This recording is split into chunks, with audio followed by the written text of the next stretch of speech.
Hello everybody, welcome back to Read and Reread. I am Angelia and today it is time for the September TBR.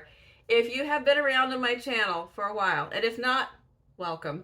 But if you've been around, you know that I tend to vacillate between months where I have a rather modest, sensible pile of books that I'm planning to read, and then the months where it is just completely unhinged, out of control, obviously way too many books than anyone could read in a month. And this is one of those months. And I blame the quality of the events because there are some really great things in September and I want to participate in them. And I'm not even participating in all of them. There's some good ones that I just not even going to attempt, but the ones that I'm doing, and then I can't decide. Like I need, it's one of those months. I need choices. I need possibilities. The pile of possibilities is immense. The pop is popping. It's popping hard. So let's get into it. All right, so number one, Shorty September. The official Shorty September is an event celebrating short books, nonfiction, fiction, poetry, whatever kind of short books. Most people define that as books 200 pages and below, which is what I go by. And this event is hosted by Bert and Sean at Pastori Time and Heather of Too Many Heathers. And I will put their channels down below. They have wonderful announcement videos and some TBRs. And they have this whole really fun set of categories of different kinds of short books illustrated on tarot cards that you can look at. And I don't know where the books I'm thinking about reading fall in the cards, but I'll check it out when I read them and see where I think it fits when I review these books. I do have a few short novels that I would like to read, and then we'll talk about my Shorty September short stories, which is my little spin or avenue in September. So first of all, the short novels.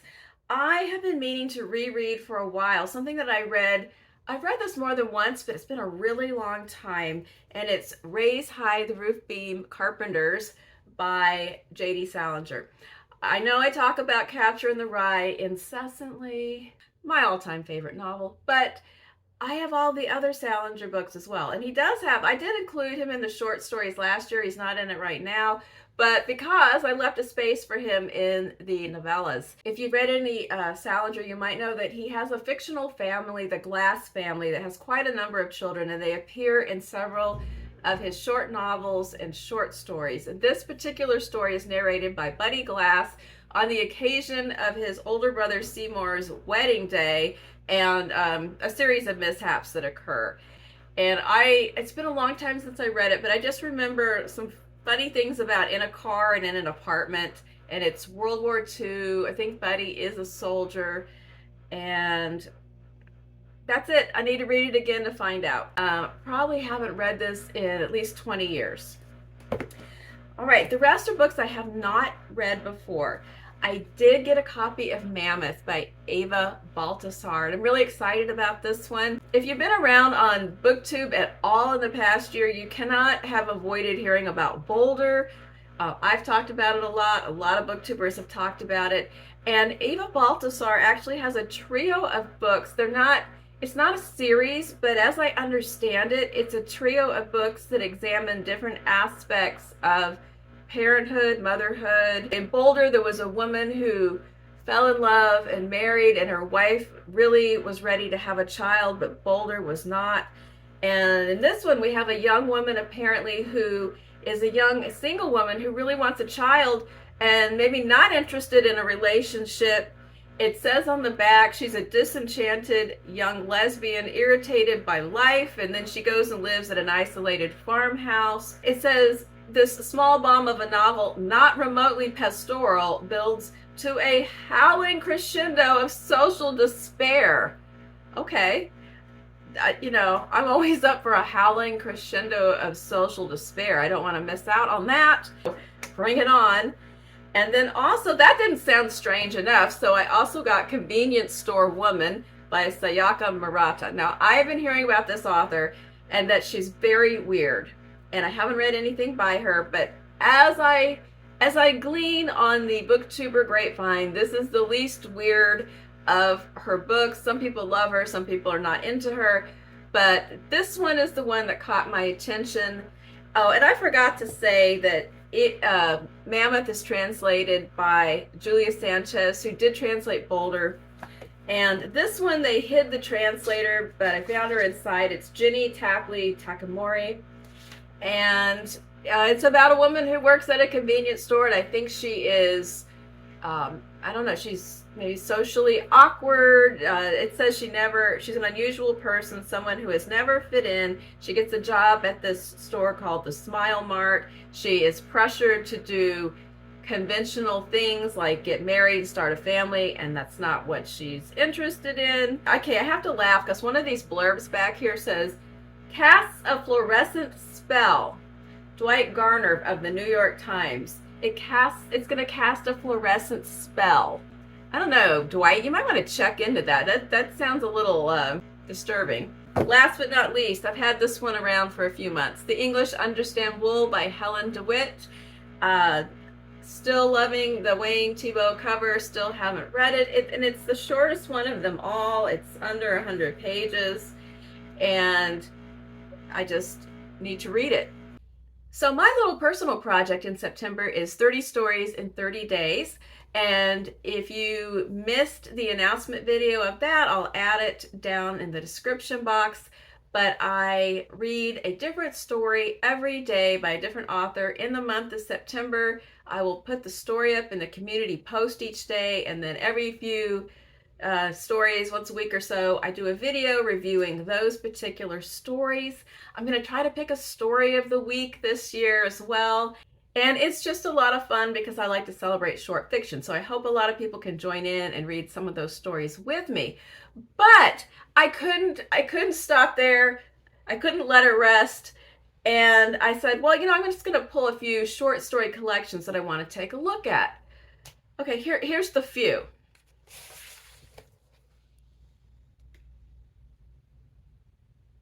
My last name is not Control. These are just, and this is the boiled down. I took some out, believe it or not. Obviously, I am not going to read all of these books from cover to cover, but I do plan to peruse this pile of books, and a couple of them I probably will read the whole thing, and then some of them I might just sample. I might save some of it for later. But I just decided I will do a lightning round and show them all to you in case you are looking for some short story ideas of your own. I'll just share in the wealth, and maybe somebody has some comments or suggestions or something that will help. I don't know. Is there any help for me? I don't know. So let's just go through the pile. All right, first of all, we have The History of Sound by Ben Shattuck. I've been hearing a lot of buzz about this lately, and I caught the buzz. Booktube made me do it because it just sounds so good, because it's linked short stories, and I love a good linked short story collection. So this one, I think I'll just straight up read the whole book. 12 luminous stories set across 3 centuries. The History of Sound examines the unexpected ways the past returns to us and how love and loss are entwined and transformed over generations. Let's skip some of this blah, blah, blah, blah. Mysteries and murders are revealed. Oh, good. History is refracted and deep emotional connections are woven through characters and families. I think that there's like a motif or something in each story that then carries and chain links to the next story, as I understand. I'm going to look more into it when I get ready to read it. I got like sort of like a Northwoods vibe out of this, with the New England setting and the going through generations and things being connected. And I have not read anything by Ben Shattuck before, but I'm hearing that this is just really, really excellent. So this is just, it's just a book of short stories that I'm planning to read. Also from the library, I picked up Wednesday's Child by Yiyun Lee. And this book was a finalist for the Pulitzer Prize. I wanted to try her out, and so I picked up Wednesday's Child from the library, but she's been publishing for quite a while. The Book of Goose, I've heard of that. I'm just going to try some of these out and see how I like this author. Another book that I've heard about a number of times from friends and on YouTube is The Collectors. This is an anthology that was edited by A.S. King, a young adult author that I really like. And this is a young adult. This is from the young adult section. at the library. But here's what A.S. King says about the formation of this book. This anthology of stories is the result of me asking 10 of my favorite YA authors to write me a story about a collection and its collector, and asking them to toss out conventions as if there were no rules, there was no normal, and they could be as weird as they wanted. There is currency in weirdness, I said. Be defiantly creative, I said. What they've created here is a new, beautiful collection of curiosity and hurting and growing up and healing and loving and living. So each story has something to do with collections and collectors, and I am so intrigued. I also love the cover, and this is another one I don't know if I'll be able to stop once I start going. I also picked up an anthology called Out There Screaming, an anthology of new black horror edited by Jordan Peele. I love Jordan Peele's movies. A lot of authors in this list are familiar to me. And then a couple of the stories that are in my 30 Stories in 30 Days are from this anthology, Future Tense Fiction Stories of Tomorrow. I'm just going to read from my print copy the ones that are from 30 Stories in 30 Days, and I might go further, or I might save it for later. I'm not sure. I'm running out of space. Put that over there in the chair. Not enough science fiction yet, so I grabbed this book by Ted Chiang. I tried to read some things from Exhalation. I think that I used the title story last year, 30 Stories in 30 Days, and I tried to read a couple of other stories in that collection, and either the timing was wrong or I need to go back and do a science degree or something, because I kind of got lost. But I'm going to try again and sample a story or two. I've heard that this first collection of his is also excellent, and it's called Stories of Your Life and Others. The cover, I guess that's supposed to be sort of a kind of retro science fiction cover, because it looks like books from the 60s and 70s. I'm always hearing about Ted Chiang, and I haven't read about one or two stories, and I struggled a little bit, so I want to try again. Goodbye, Ted. But wait, there's more. I mean, there's so much more. Go get a snack, or, start speeding up the video or something. I'm sorry, there's a lot more. When I did read Northwoods, which I mentioned a minute ago, I loved it so much that I bought another book by Daniel Mason, which is a short story collection, a registry of my passage upon the earth. I don't think that they are linked short stories. It's just some short stories. And have I cracked it open? I needed it. I was in a mad dash to get it. And it is, oh, there, now I cracked it open. But I need to read it. Amor Towles. I have all of his books, but I haven't read anything from this latest one. It's called Table for Two. There's a novella that's too long to qualify under my stipulations, because it's 200 and something pages. And then there's some short stories. So I need to read at least one or two of these short stories and just, sample the waters of Amor Towles as a shorter fiction writer. I love his novels. Are we exhausted yet? That's the Shorty September. That's the first event that I'm participating in. There's another fantastic event I want to participate in called Framed in September, an Art Readathon. And this one, let me tell you the host. I have it right here because I didn't want to forget anybody. We have Elizabeth from Bookins and Books, Greg from Another Bibliophile Reads, Lindy from Lindy's Magpie Reads, Heather from Heather Greg, and Hannah from Hannah's Books. A fine set of hosts. And this is a readathon dedicated to books about art. Could be fiction, could be nonfiction, could be visual art, could be performing art. Check out their announcement videos and their reading suggestions, because they are so good, and they have really good explanations of the different kinds of ways that you might define art and choose a book that suits this event. There's an additional prompt about going out and experiencing art in person at a museum or a gallery or a performance. And I think there's a bonus one too about making something or being creative, which I'm not sure what'll happen there, but I definitely want to do the reading and the experiencing for this event. And so here are the books. I have a definite, and then I have 3 maybes.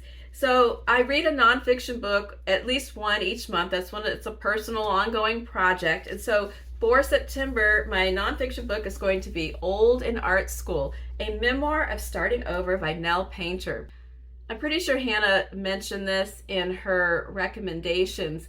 This book was actually recommended to me way back early in the year by Sonya of Enthusiastic Reader, and I think it was in the context of when I was first talking about my goal of reading books throughout the year, more nonfiction books, and what kind of nonfiction I really enjoyed. And she recommended this book, and so I did get a copy.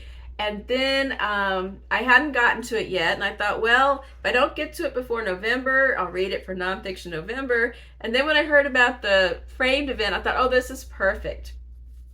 So Nell Painter was a professor at somewhere, Princeton, an American history professor, and she retired from that position when she was in her 60s, and she went back to school and got an undergraduate and graduate degree in visual art, I think in painting. This is about her experience taking that unconventional educational path.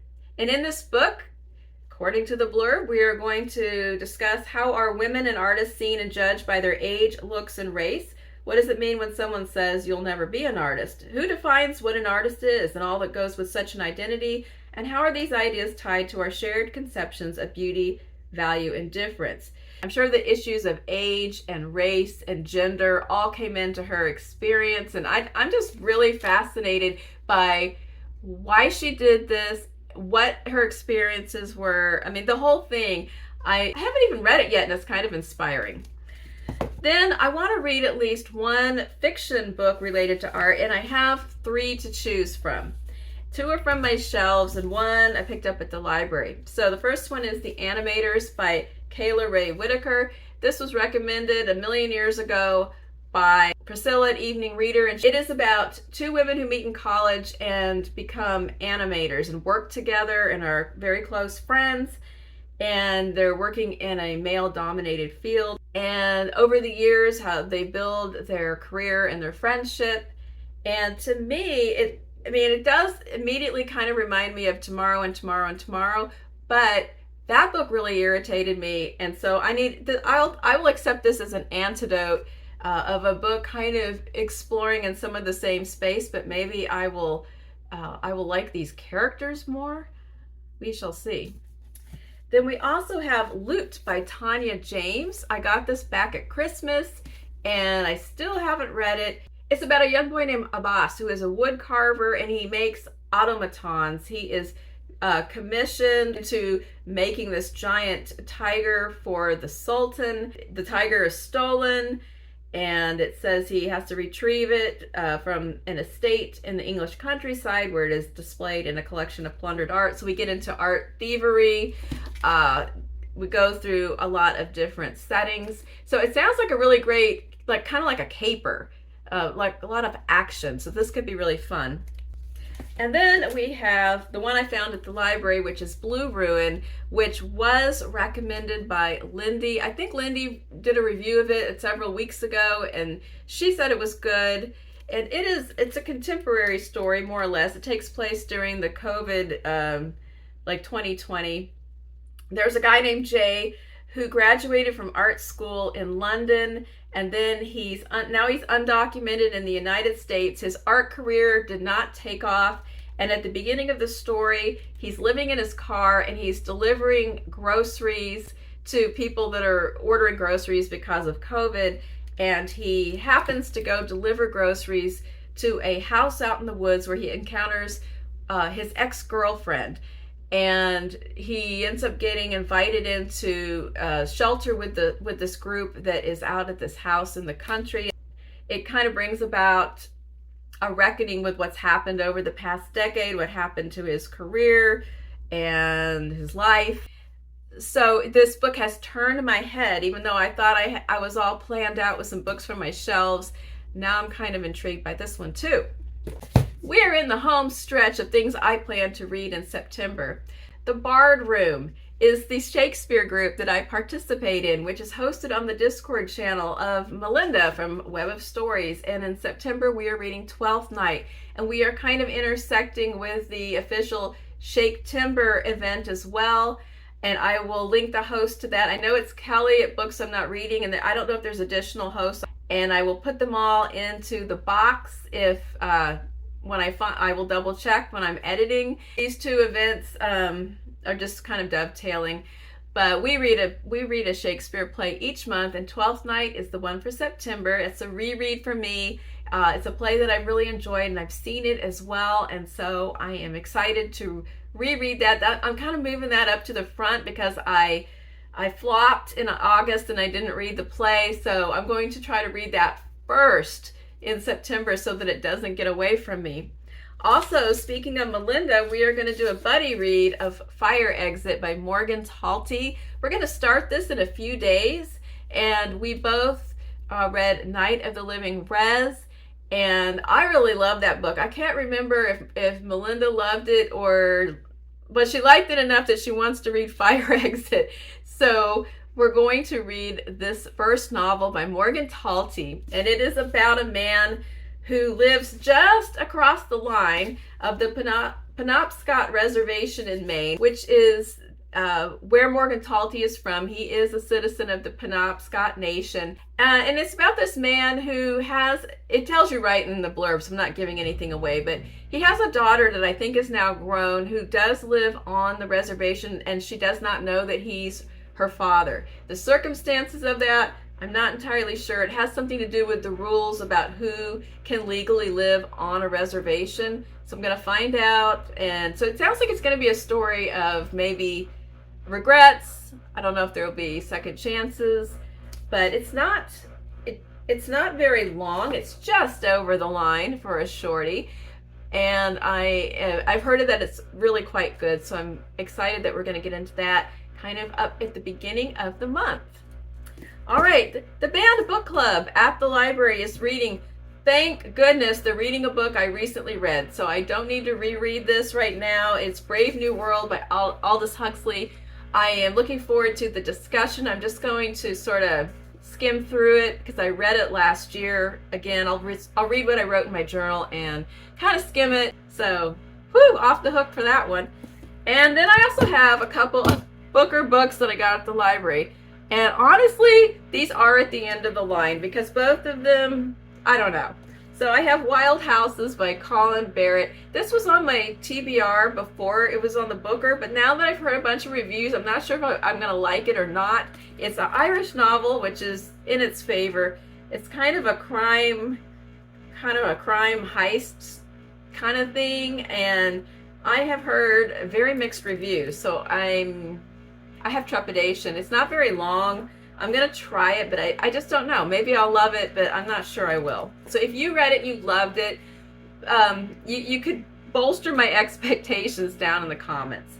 And then I also have My Friends by Hisham Matar. Again, this is a book that I've had on my TBR for several months, and then now it's on the Booker, and I have heard really strong reviews of this one.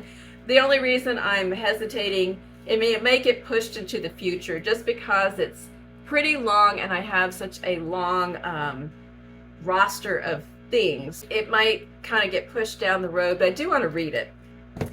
And so, is that enough? I think that's plenty. Please let me know in the comments what you think about any of these books. Have you read them? Do you want to read them? Whatever you can do. Help a girl out. And I will be back on Friday talking about what I actually read this week and gearing up for those 30 stories in 30 days. I hope that you are having a great week and that you have some really excellent things planned for your September reading as well. Let me know all about it, and I will see you on Friday. Bye-bye.